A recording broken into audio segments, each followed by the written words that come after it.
And sometimes you will be, in locations, in hotels where they will literally have this little swimming pool pretty much in front of the actual sea.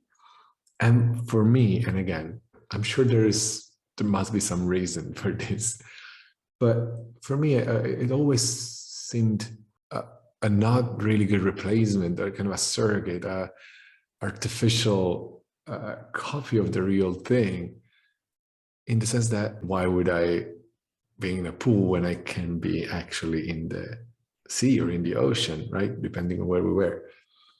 And the reason I'm saying this is that it occurred to me that we are in the habit of replicating with willpower certain things that we actually have in the original version as factory settings.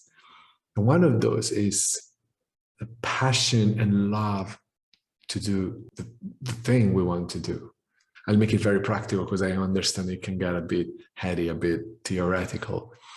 And the thing is, very practically, so it's funny actually, because I wrote the piece today of NoWay about the power we have when we do something we actually want to do. How when we want to, we can go, like my kid, to play soccer in the snow. And no matter how cold it is, no matter how difficult the field is, we just show up because that's what we want to do. And it's such a powerful way of coming from, compared to the willpower thing, right? Like, if you really want to make it, you gotta show up anyway. You gotta do it. You don't want to, but you gotta. And the reason we do it is because we forget that if we let it, we have that power that would easily get us through whatever things life might throw at us, all the unforeseen events. And when we say life gets in the way, but when we really want something, when we're really in love with that and connected to our passion, we just do it in spite of our fears, in spite of the circumstances, in spite of whatever limitation we might see, and in spite of anything that might happen that is not going according to our plan or our expectations. In fact, we don't even have expectations at that point. We're just there.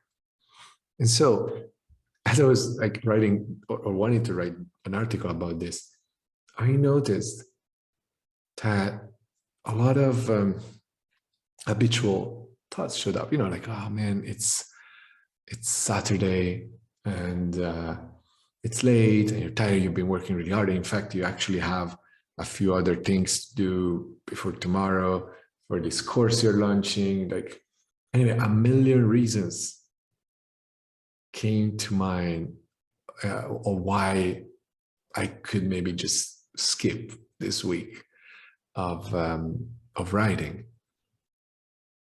And I knew I could. I knew I could easily do that. I also knew enough not to even try to replicate, to convince myself with willpower and like, no, I'm gonna do it.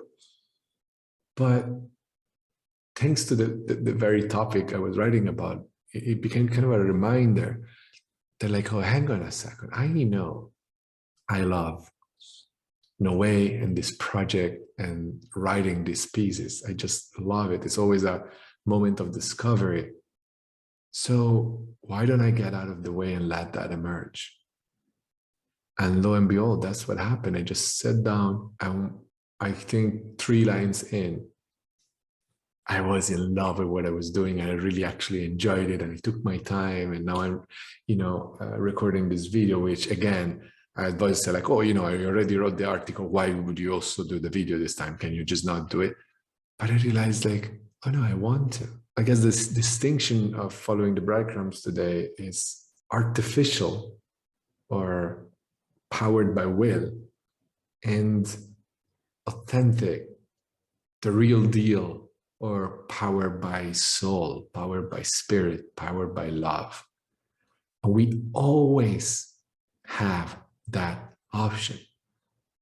We always have the ocean right there in front of the swimming pool. We can always get to the ocean.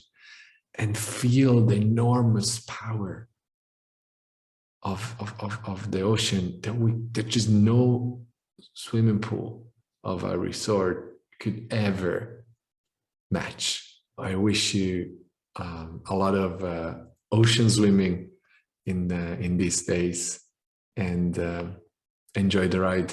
Talk to you soon. Bye.